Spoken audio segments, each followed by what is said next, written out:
안녕하세요. 문 박사입니다. 여러분, 질문 하나 드리겠습니다. 회사가 1년에 60억 원을 버는데 문을 닫는다면 믿으시겠어요? 아니, 그게 말이 돼? 적자도 아니고 흑자인데. 그것도 30년 동안 단 한 번도 손해본 적 없는 회사가요? 네, 안 믿기시죠? 저도 안 믿었습니다. 그런데 실제로 일어났습니다. 2020년 대구 달성공단에 있는 한 자동차 부품 공장 이야기예요. 전날까지만 해도 공장은 정상 가동됐고 직원들은 평소처럼 출근했습니다. 재무제표는 깨끗했어요. 매출이 1천억 원, 순이익 60억 원. 제조업에서 이 정도 마진이면 교과서에 나올 만한 우량 기업이거든요. 그런데 다음날 아침 회사가 전 직원을 불러 모았습니다. 그리고 한마디 했어요. 오늘부로 공장 폐쇄합니다. 여러분, 모두 나가셔야 합니다. 147명의 직원들은 귀를 의심했죠. 우리가 뭘 잘못했어? 돈 못 벌었어? 아닙니다. 작년에만 60억 원 벌었습니다. 그럼 회사가 부도났어? 아닙니다. 금고에 현금 넘쳐납니다. 도대체 뭐가 문제였던 걸까요? 왜 멀쩡한 회사가 하루아침에 사라진 걸까요? 여기에 여러분이 절대 모르는 무서운 비밀이 숨어 있습니다. 이건 단순히 한 공장의 폐업 이야기가 아닙니다. 지금 이 순간 흑자 내고 있다고 안심하고 계신 모든 직장인들, 우리 회사는 튼튼하다고 믿고 계신 모든 분들께 드리는 최후의 경고입니다. 글로벌 자본이 당신의 회사를 바라보는 방식, 그들의 엑셀 시트에 당신이 어떤 숫자로 찍혀 있는지 지금부터 그 네모칸 진실을 낱낱이 파헤치겠습니다. 시작하기 전에 구독과 좋아요 그리고 알림 설정 한 번씩만 부탁드리겠습니다. 여러분의 작은 관심이 더 좋은 콘텐츠를 만드는 큰 힘이 됩니다. 자, 그럼 지금부터 시작하겠습니다. 그날 아침 직원들은 평소처럼 출근했습니다. 에어컨 빵빵한 공장에서 기계 돌리고, 점심시간 되면 구내식당에서 밥 먹고, 월급날 되면 꼬박꼬박 통장에 돈 들어오는 그런 평범한 하루였죠. 전날 재무제표 발표가 있었습니다. 매출 1천억 원, 순이익 60억 원입니다. 제조업에서, 그것도 부품 찍어내는 공장에서 이 정도 마진율을 30년간 유지한다는 건 경영학 교과서에 나올 만한 성적표거든요. 직원들은 자부심이 있었습니다. 우리 회사는 다르다. 글로벌 외국계 기업이다. 현대차가 망하지 않는 한 우리는 영원하다. 평균 연봉 5천만 원 이상.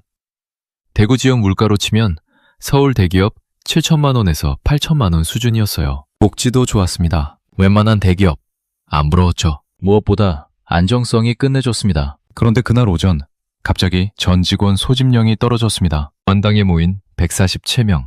다들 웅성웅성했죠. 뭐야? 무슨 일 있어? 이번에 보너스 나온다는 얘긴가?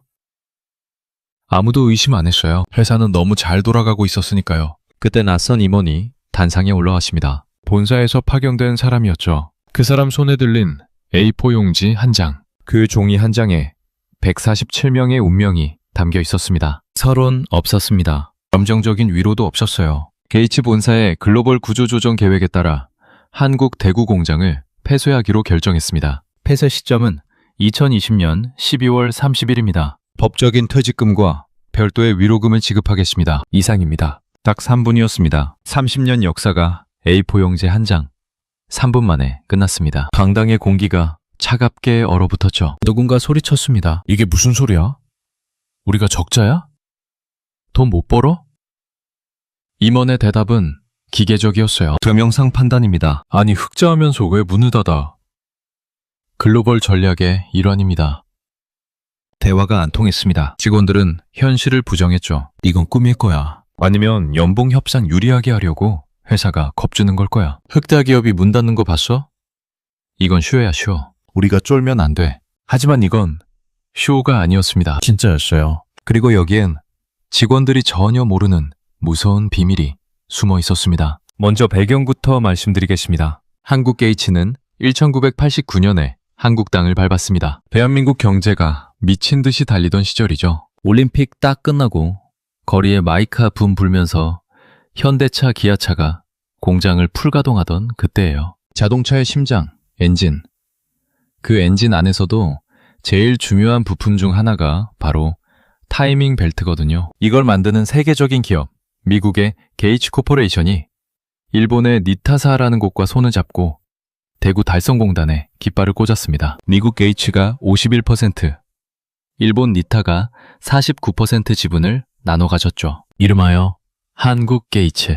90년대 지방공단에서 글로벌 외국계 기업이라는 타이틀이 주는 무게감은 상상 초월이거든요. 월급료 지역 톱 클래스였습니다. 복지는 웬만한 대기업 안 부러웠어요. 무엇보다 안정성이 끝내줬죠. 실제로 한국 게이츠의 실적은 정말 눈부셨습니다. 30년이라는 그 긴 세월 동안 이 회사는 단 한 번도 적자를 낸 적이 없어요. 심지어 1997년 IMF 외환위기, 2008년 글로벌 금융위기 때도 여긴 무풍지대였습니다. 오히려 위기 때마다 환율 효과 덕분에 돈을 더 벌었을지도 몰라요. 연평균 60억 원씩 이윤을 냈습니다. 30년이면 얼마죠?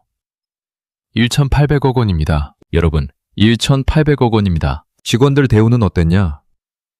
평균 연봉 5천만 원 이상이었어요. 대구라는 지역 물가를 생각하면 이건 사실상 서울 대기업의 7천만 원에서 8천만 원 연봉이랑 맞먹는 수준이거든요. 출근하면 에어컨 빵빵한 공장에서 일하고 점심때 맛있는 밥 나오고 월급날 되면 꼬박꼬박 돈 들어오고 직원들에게 이곳은 그냥 직장이 아니라 성이었습니다. 절대 무너지지 않을 내 노후까지 책임져줄 튼튼한 성이었죠. 그런데 여기서 중요한 게 있습니다. 이 안정성에는 보이지 않는 조건이 하나 있었습니다. 바로 주인이 바뀌지 않는다는 전제였죠. 하지만 직원들은 그걸 몰랐습니다. 아니, 알려고 하지도 않았어요. 그리고 그 주인이 바뀌는 순간 모든 게 달라지기 시작했습니다. 여러분이 꼭 기억하셔야 할 연도가 있습니다. 바로 2014년입니다. 한국 게이츠 안에서는 별일 없다고 느꼈을지 모르지만 바다 건너 미국 본사에서는 천지개벽할 일이 벌어집니다. 게이츠 코퍼레이션, 즉 모기업의 주인이 바뀐 거예요. 누구로? 바로 블랙스톤으로요. 블랙스톤이 어떤 곳이냐?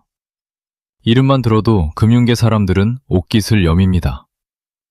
세계 최대의 사모펀드 운용사예요. 불리는 돈만 수백조 원입니다. 한마디로 돈 냄새 맡는 데는 지구상에서 가장 진화한 포식자들이죠. 자, 여기서 사모펀드가 뭔지 딱 짚고 넘어가야 돼요. 현대차 정몽구, 정의선 회장 같은 오너 경연인이랑 사모펀드는 DNA 자체가 다릅니다. 오너들은 내 새끼라는 개념이 있잖아요. 이 공장 내 아버지가 세웠고 내가 키웠어. 좀 힘들어도 버텨보자. 직원은 가족이다. 뭐 이런 한국적 정서가 통하는 구석이 있죠. 하지만 사모펀드는 다릅니다. 그들에게 기업은 가족이나 역사가 아니에요. 그들에게 기업은 그냥 금융상품입니다. 라트 진열대에 놓인 통조림이랑 똑같아요. 싸게 사서 구조조정으로 군살 쫙 빼고 가볼린 다음 비싸게 파는 것. 이게 그들의 유일한 존재 목적입니다. 전문 용어로 엑시트 전략이라고 하죠. 블랙스톤이 게이츠 코퍼레이션을 인수했을 때 그들 눈에 한국 대구 공장은 어떻게 보였을까요? 30년 전통의 자랑스러운 사업장? 147명 가장의 소중한 일터?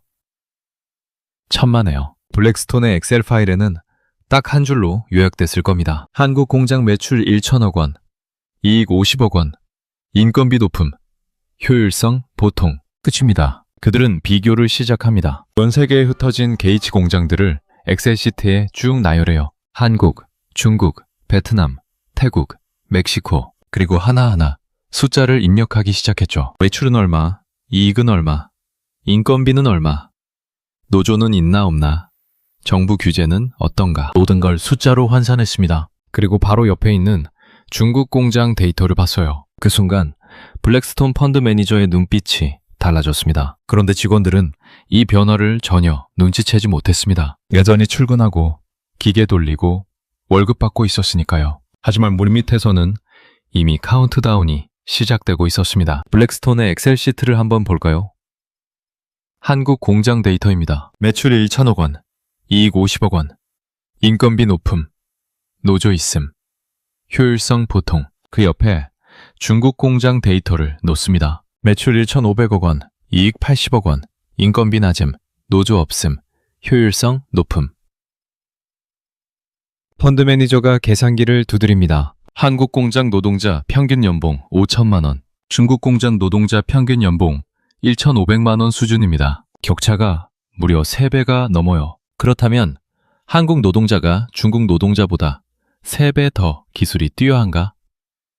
안타깝게도 타이밍 벨트 제조 기술은 반도체 나노 공정 같은 게 아닙니다. 적당히 교육받은 사람이 기계 버튼 누르고 검수하면 되는, 이제는 범용 기술이 된 지 오래거든요. 중국 노동자도 3개월만 가르치면 한국 숙련공 흉내냅니다. 블랙스톤 입장에서 생각해 보세요. 품질은 비슷한데 가격표가 3배 차이 납니다. 여러분이라면 마트에서 뭘 집으시겠어요?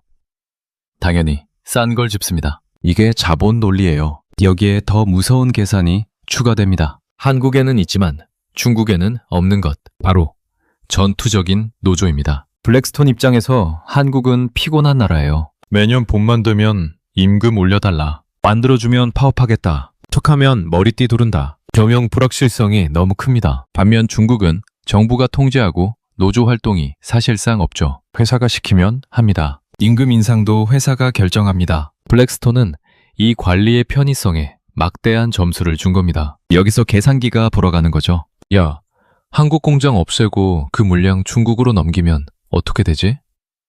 물류비 조금 들겠지만 인건비 빠지는 게 훨씬 크니까. 어라, 이익이 30%는 더 늘어나겠는데? 이게 바로 글로벌 자본의 냉혹한 효율성입니다. 한국 게이츠 직원들이 우리는 흑자다, 돈 잘 벌어준다 라고 외칠 때 블랙스톤은 그래, 근데 중국으로 옮기면 더 벌잖아 라고 반문하는 겁니다. 50억 원 버는 게 중요한 게 아니라 100억 원 벌 기회를 놓치고 있는 게 그들에겐 비효율이자 죄악인 거죠. 눈치채셨습니까?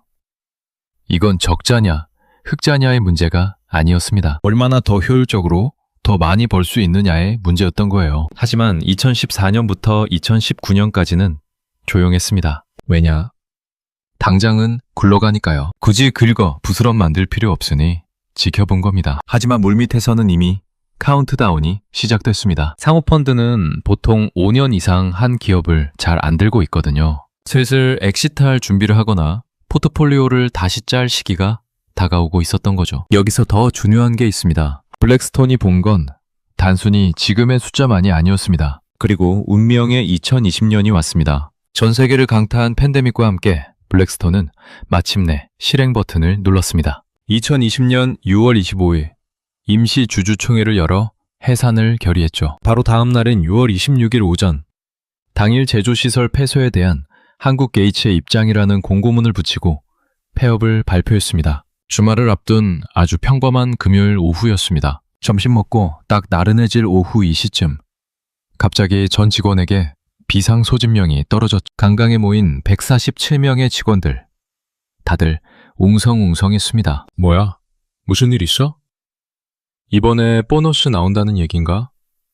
아니면 또 생산 목표 달성하라고 쪼는 거겠지? 아무도 의심 안 했어요. 회사는 너무 잘 돌아가고 있었으니까요. 그때 단상에 낯선 임원이 올라왔습니다. 본사에서 파견된 저승사자죠. 그 사람 손에 들린 A4 용지 한 장, 그 종이 한 장에 147명의 운명이 담겨 있었습니다. 그가 입을 열었어요. 뭐 서론이나 감정적인 위로 그런 거 없습니다. 게이츠 본사의 글로벌 구조조정 계획에 따라 한국 대구 공장을 폐쇄하기로 결정했습니다. 폐쇄 시점은 2020년 12월 30일입니다. 법적인 퇴직금과 별도의 위로금을 지급하겠습니다. 이상입니다. 30년 역사가 A4 용지 한 장, 단 3분 만에 끝났습니다. 당당의 공기가 차갑게 얼어붙었죠. 누군가 소리쳤습니다. 이게 무슨 개소리야? 우리가 적자야? 돈 못 벌어? 임원의 대답은 기계적이었어요. 금융상 판단입니다. 아니, 흑자하면서 왜 문을 닫아? 글로벌 전략의 일환입니다. 대화가 안 통했습니다. 직원들은 현실을 부정했죠. 이건 꿈일 거야. 아니면 연봉 협상 유리하게 하려고 회사가 겁주는 걸 거야. 야, 흑자 기업이 문 닫는 거 봤어? 이건 쇼야, 쇼. 우리가 쫄면 안 돼. 그날 오후부터 공장에는 비상 사이렌이 울렸습니다. 노조 집행부는 바로 폐업 철회 투쟁위원회를 꾸렸죠. 머리띠 두르고 붉은 조끼 입고 현수막 내걸었습니다. 악질 자본, 흑자 폐업, 결사 반대, 노동자 생존권 사수.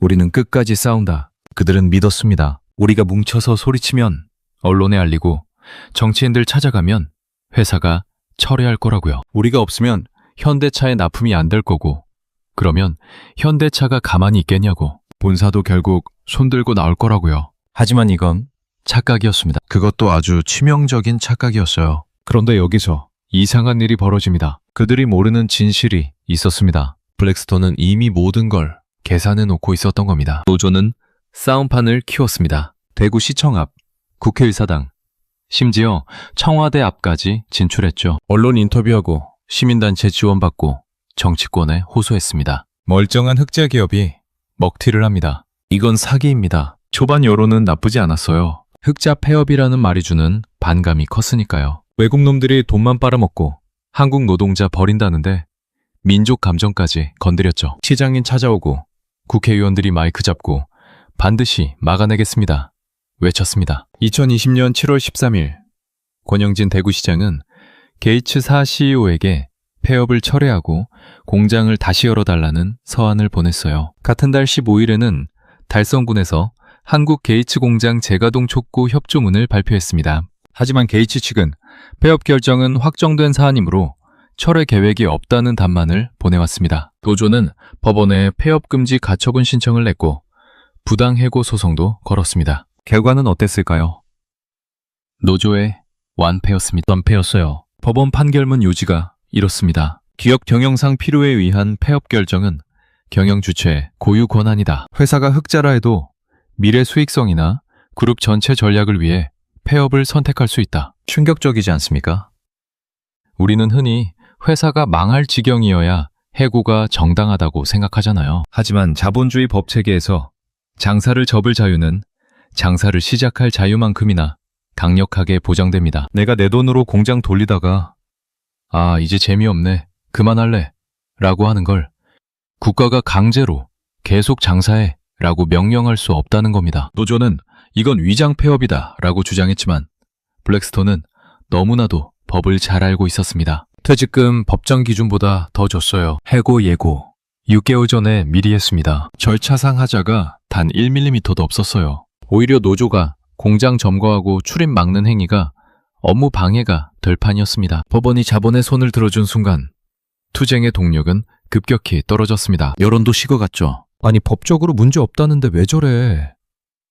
미로금도 더 준다는데 그냥 받고 나오지. 다른 자영업자들은 망해서 야반도주 하는데 저 사람들은 배부른 투정하느냐? 여기서 연결해 볼까요?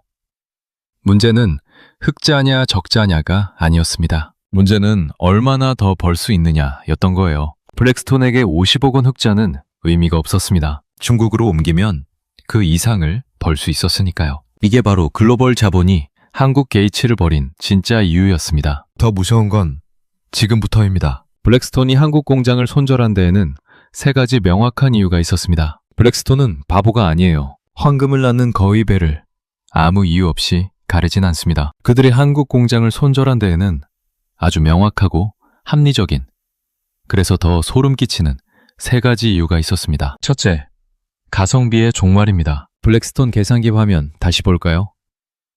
한국 공장 노동자 평균 연봉 5천만 원, 중국 공장 노동자 평균 연봉 1,500만 원 수준입니다. 격차가 무려 3배가 넘어요. 그렇다면 한국 노동자가 중국 노동자보다 3배 더 기술이 뛰어난가?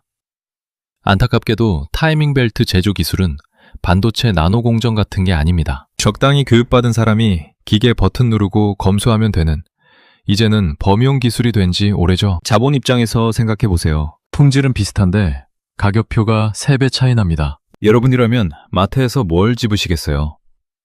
당연히 싼 걸 집습니다. 이게 자본 논리예요. 둘째, 리스크 비용입니다. 한국에는 있지만 중국에는 없는 것, 바로 전투적인 노조입니다. 블랙스톤 입장에서 한국은 피곤한 나라예요. 매년 봄만 되면 임금 올려달라, 만들어주면 파업하겠다, 툭하면 머리띠 두른다. 경영 불확실성이 너무 큽니다. 반면 중국은 정부가 통제하고 노조 활동이 사실상 없죠. 회사가 시키면 합니다. 임금 인상도 회사가 결정합니다. 블랙스톤은 이 관리의 편의성에 막대한 점수를 준 겁니다. 셋째, 산업의 지각 변동입니다. 이게 결정타였어요. 자동차 시장이 바뀌고 있잖아요. 내연기관차에서 전기차로. 전기차에는 뭐가 없죠?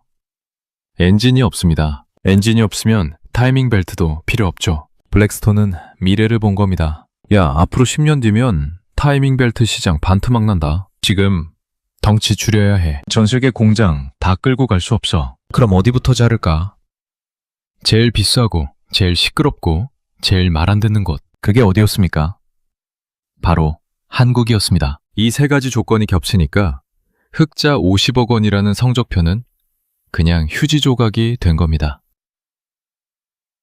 미래 가치가 0으로 수렴하는데 당장의 푼돈이 무슨 소용이겠습니까? 연결해 볼까요? 블랙스톤에게 50억 원 흑자는 의미 없었습니다. 중국으로 옮기면 100억 원을 벌 수 있었으니까요. 인건비는 3분의 1로 줄고 노조 리스크는 사라지고 미래 불확실성도 제거되는데 왜 한국에 남아있겠습니까? 이제 가장 중요한 이야기입니다. 그렇다면 한국 게이츠는 정말 문을 닫았을까요? 여기에 가장 충격적인 반전이 숨어 있습니다. 여러분, 한국 게이츠는 지금도 살아있습니다. 네. 폐업했다면서요? 정확히 말하면 제조 공장만 문을 닫았습니다. 법인은 멀쩡히 살아있어요. 지금 한국 게이츠 사무실에는 소수의 관리 직원만 출근합니다. 그 사람들이 하는 일이 뭐냐? 중국 게이츠 공장에서 만든 타이밍 벨트를 수입해서 박스만 갈아 끼우거나 검수만 해서 현대차 울산 공장으로 보냅니다. 제조업체가 아니라 무역 중개상이 된 겁니다. 결과는 어떨까요? 147명. 인건비 안 나갑니다. 공장 돌리는 전기세, 수도세, 설비 유지비 안 나가죠. 골치 아픈 노조도 없습니다. 대신 싸구려 중국 물건 떼다가 마진 붙입니다. 수익률은 폐업 전보다 훨씬 좋아졌습니다. 현대차도 불만 없어요. 부품만 제대로 들어오면 되니까요. 긍지? 어차피 글로벌 표준이라 똑같거든요. 한국에서 만들든 중국에서 만들든 게이츠라는 브랜드만 붙어 있으면 현대차 입장에선 상관없는 겁니다. 납품 가격은 같은데 중국 공장이 인건비가 저렴하기 때문에 블랙스톤 배만 불렸죠. 블랙스톤은 천재적인 수를 둔 겁니다. 한국 시장은 유지하되 한국 노동자는 버린다. 빨대는 꽂아도 돼. 밥그릇은 걷어찬다. 이것이 공장 없는 제조업의 승리이자 자본이 보여준 극강의 효율성입니다. 답은 바로 이겁니다. 흑자는 안전의 증거가 아니라 더 큰 이윤을 위한 희생양 선정 기준일 뿐이었던 거예요. 블랙스톤 입장에서 보면 완벽한 승리였습니다. 최근 2년간 세후 영업이익 130억 원 이상을 벌었어요. 주주 배당으로 110억 원을 지급했습니다. 그런데 설비 투자 금액은 2억 원에 불과했죠. 처음부터 투자할 생각이 없었던 겁니다. 뽑을 만큼 뽑고 떠날 준비를 하고 있었던 거예요. 외국인 투자 촉진법에 따라 국내 진출한 외국인 투자 기업은 법인세와 소득세, 취득세, 등록세 등 각종 조세를 감면받습니다. 국공유 토지와 공장은 저렴한 임대료로 빌릴 수 있고 각종 보조금 혜택을 추가로 받을 수 있어요. 정부와 지자체는 외국 자본 유치가 경제 성장의 요술방망이라도 되는 듯 사활을 걸었습니다. 한국 게이츠는 30년간 이런 혜택을 받으면서 연평균 60억 원씩 벌었습니다. 30년이면 1,800억 원이에요. 그런데 떠날 때는 147명의 노동자와 협력업체 6,000명, 가족 포함 2만 명의 생활은 안중에도 없었습니다. 이것이 합법적 먹튀의 완성입니다. 그럼 도대체 왜 이렇게 된 걸까요?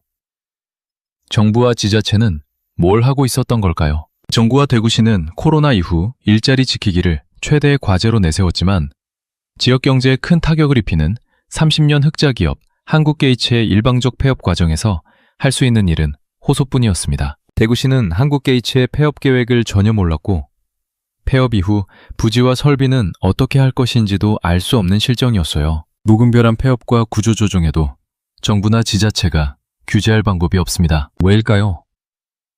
외국 자본 유치에만 혈안이 되어 있었지 그들이 떠날 때 어떻게 책임을 물을 것인지에 대한 법적, 제도적 장치는 전혀 마련해 놓지 않았기 때문입니다. 이게 끝이 아닙니다. 도미노가 시작됐어야. 한국게이츠에 부품을 납품하던 협력업체 51개가 타격을 받았습니다. 여기서 일하던 노동자가 약 6천 명이에요. 가족까지 포함하면 약 2만 명의 생활터전이 흔들렸습니다. 대구 달성공단 전체가 휘청거렸죠. 동네 식당 매출이 떨어졌습니다. 부동산 가격이 내려갔어요. 학원가도 한산해졌습니다. 147명의 실직이 지역 경제 전체로 퍼져나간 겁니다. 한 공장의 폐업이 얼마나 무서운 파급력을 가지는지 대구는 온몸으로 체험했습니다. 그런데 더 기가 막힌 건 블랙스톤이 받아간 혜택입니다. 30년간 법인세 감면, 소득세 감면, 취득세 감면, 등록세 감면 받았어요. 국공유지 저렴하게 빌렸고 각종 보조금도 챙겼습니다. 지자체는 조례를 통해 각종 특혜를 더해줬죠. 얼마나 됐을까요? 정확한 금액은 공개되지 않았지만 30년간 수백억 원은 좋게 넘을 겁니다. 국가와 사회가 30년간 투자한 돈이 결국 블랙스톤 중원이만 채우고 말았습니다. 기업의 이윤 창출은 대표와 주주만이 아니라 국가와 지역사회, 노동자가 모두 기여해서 이루어지는 거거든요. 기업이 자유로운 환경 속에서 이윤 추구를 하는 만큼 고용에 대한 사회적 책임도 져야 하는 이유입니다. 하지만 블랙스톤에게 그런 건 없었어요. 오직 숫자만 있을 뿐이었습니다. 엑셀시트에 입력된 냉정한 숫자, 한국 공장 효율성 낮음, 삭제, 이게 전부였습니다. 그렇다면 공장 밖으로 쫓겨난 147명의 노동자들은 어떻게 됐을까요? 2020년 7월 20일까지 희망퇴직 제도를 내걸어 퇴사를 유도했습니다. 스스로 퇴사 신청을 한 직원에게만 희망퇴직 위로금을 지급했어요. 대다수 노동자는 억울하고 분한 마음을 묻어둔 채 회사를 떠나야 했습니다. 지금은 25명의 노동자만 남아 민주노총과 금속노조와 함께 폐업 철회와 공장 정상화를 요구하며 투쟁하고 있습니다. 2021년 지루한 싸움 끝에 결국 노사 합의가 이루어졌습니다. 노조는 우리가 끈질기게 싸워서 위로금을 더 받아냈다고 자평했죠. 하지만 계산기를 두드려 보면 참담합니다. 그들이 투쟁으로 더 받아낸 돈, 1인당 평균 500만 원에서 1천만 원 남짓입니다. 이 돈 받으려고 1년 가까이 길바닥에서 먹고 자고 소리 지른 겁니다. 그들이 잃어버린 것을 볼까요? 평균 연봉 5천만 원. 만약 회사의 제안을 받아들여서 임금을 좀 삭감하고서라도 10년 더 다녔다면 5억 원입니다. 퇴직금 상승분까지 합치면 그 이상이죠. 고작 1천만 원 위로금 더 받겠다고 미래의 소득 5억 원을 걷어찬 꼴입니다. 더 무서운 건 재취업의 현실입니다. 이분들 대부분이 40대, 50대 가장이에요. 평생 타이밍 벨트 만드는 기계만 돌렸습니다. 그 기술, 다른 데 가면 써먹을 수 있을까요? 없습니다. 완전히 특화된 기술이라 다른 공장에선 무용지물이에요. 이력서를 냅니다. 나이 52세, 한국 게이츠, 25년 근무, 노조 활동 경력 있음. 어느 중소기업 사장이 이 사람을 뽑고 싶을까요?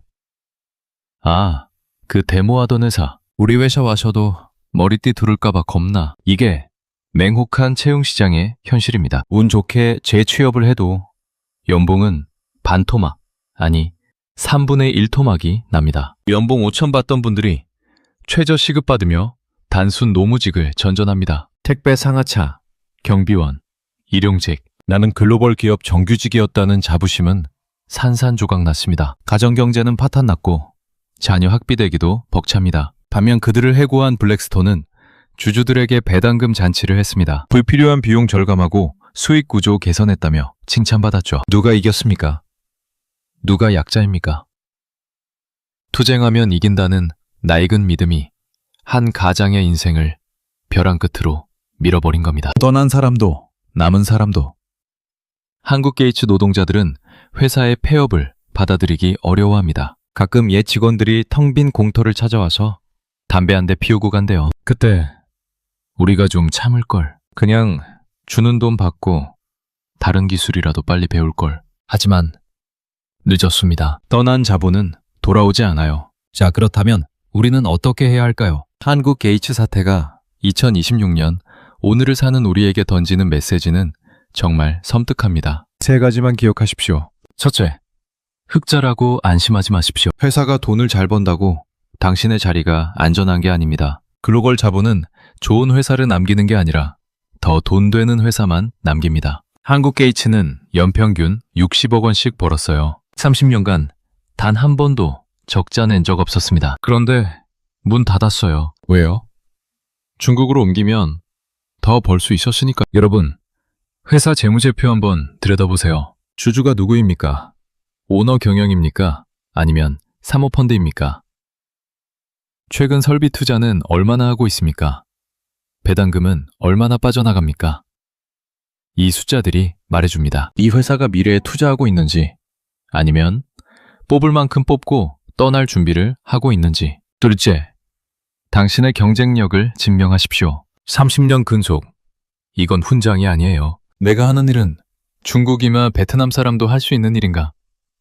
스스로 물어보세요. 만약 그렇다면 당신은 언제든 대체될 수 있습니다. 한국 게이츠 노동자들은 타이밍 벨트 만드는 기술의 달인이었어요. 하지만 그 기술은 3개월이면 중국 노동자도 배울 수 있는 기술이었습니다. 머리띠 두르는 법을 배우지 말고 기계를 다루는 새로운 기술, 대체 불가능한 역량을 키우셔야 합니다. AI 시대, 자동화 시대에 살아남으려면 기계가 할 수 없는 일을 해야 합니다. 창의성, 기획력, 문제 해결 능력, 사람과의 소통 능력.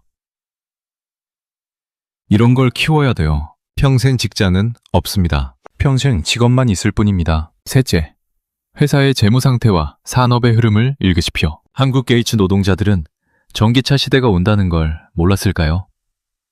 알았을 겁니다. 하지만 설마 우리 회사가라고 생각했죠. 현대차가 망하지 않는 한 우리는 영원하다고 믿었어요. 하지만 현대차는 멀쩡한데 한국 게이츠는 사라졌습니다. 산업이 어디로 가는지 보세요. 내연기관에서 전기차로 타이밍 벨트 시장은 축소될 수밖에 없었어요. 블랙스톤은 그걸 보고 미리 손을 뗀 겁니다. 당신이 일하는 산업은 성장하고 있습니까? 아니면 축소되고 있습니까? 10년 뒤에도 이 일이 필요할까요? 2년 뒤에도 이 일이 필요할까요? 무조건 뭉쳐서 소리 지르면 해결되던 시대는 지났습니다. 회사의 재무 상태, 산업의 흐름, 경영진의 성향을 분석하고 전략적으로 대응해야 합니다. 감정적인 싸움은 결국 가장 약한 사람, 노동자 본인의 피해로 돌아옵니다. 대구 달성공단 한국 게이츠가 있던 자리.